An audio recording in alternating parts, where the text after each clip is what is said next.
ተጠራጣሪ ነው ስትል እንዴት ነው በእንግሊዝኛ የምትለው? ተጠራጣሪ ነው። ተጠራጣሪ? yes ቶሎ በላ። he is እሺ ነው እሱ ተጠራጣሪ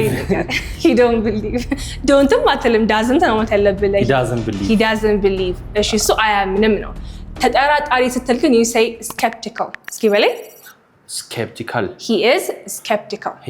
skeptical ጥሩ አሁን ተጠራጣሪ መሆን ደግሞ በኤክስፒሪየንስ የመጣ ከሆነ ያ ሰው በጣም ተከርቶ ተጠራጣሪ ሆኖ ደግሞ ትለኛለህ jaded ትለኛለህ he is jaded እስኪ በለው jaded yes ምን በጣም ተጠራጣሪ ሆኖ is because of his experience ማለት ነው okay እስኪ በለው he is jaded ጥሩ አሁን ደግሞ እሱ በጣም የዋህ ነው ስትለኝስ በቃ የዋህ ሆኖ almost በቃ ጅል ሆኗል ይሄ ሰው ምንም በቃ ሁሉ ነገር ያምናልና how do you say that in English he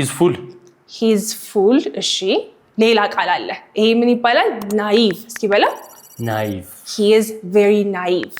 እስኪ he is very naive ጥሩ እሺ የሆነ ሰው በጣም ንቁ ሲሆንስ በቃ ቆቅ የሆነ ሰው ምን ትለዋለህ how do you say that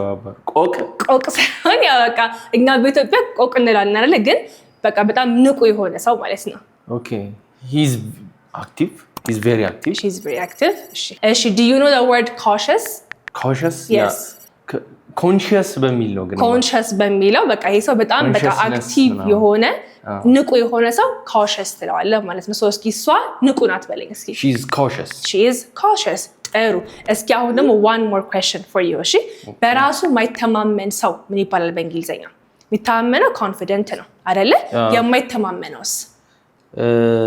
እሺ wait አንተ እስኪ አንተ ኮሜንት ላይ በራሱ የማይተማመን ሰው በእንግሊዝኛ ምንድን ነው የምትሉት እሱን ኮሜንት ላይ አስቀምጡልኝ I'll check everybody's comments ሞክር እስቲ አንተ